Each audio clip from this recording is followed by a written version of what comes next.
Monsieur Gillet pour le groupe Rassemblement national. Oui, Monsieur le Président, Monsieur le Ministre, chers collègues. Quand on parle d'immigration, nous devons nous poser deux questions. La première, quel est l'impact de l'immigration sur la vie de nos compatriotes et sur notre pays? La seconde, que veulent nos compatriotes en la matière? Si je ne nie nullement les quelques améliorations que ce texte contient, je sais aussi combien la gauche et une partie de la majorité vont tenter de le modifier ici à l'Assemblée pour accentuer le laxisme migratoire. Je sais aussi combien, même en sa sortie du Sénat, le texte ne répond pas à toutes les attentes des Français ni à l'urgence de la situation. Dans les médias, vous affichez une lutte contre l'immigration irrégulière et en même temps, vous souhaitez la régularisation des travailleurs clandestins. Sévérité affichée et en même temps, laxisme migratoire. La réalité, c'est que, comme vos prédécesseurs, vous organisez les appels d'air.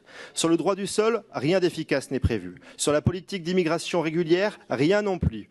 Or, depuis qu'Emmanuel Macron est président, la France a délivré 1,6 million de premiers titres de séjour à des immigrés extra-européens. C'est un record. Rien non plus sur l'immigration irrégulière. Vous estimiez le 2 novembre dernier devant notre commission entre 600 et 900 000 étrangers irréguliers sur le territoire national. Votre incapacité et votre manque de volonté à maîtriser nos frontières sont malheureusement évidents.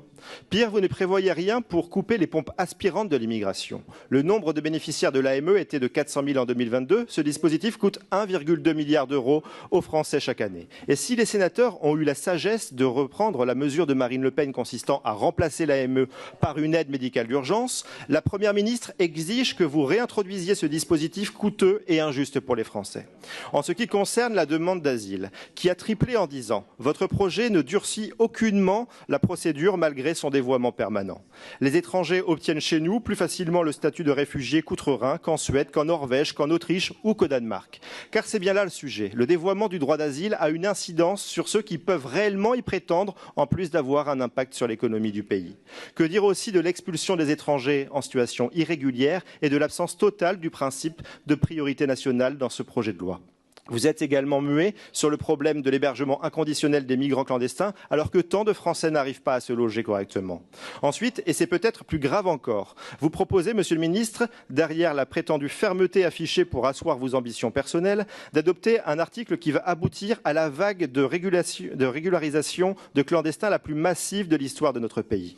Oui, l'article 3 a été supprimé en hémicycle du Sénat après avoir été approuvé en commission, y compris par les LR d'ailleurs, mais non seulement cet article a simplement pris une autre forme en l'article 4 bis, mais en plus votre majorité va tenter de le réintroduire sous sa forme initiale.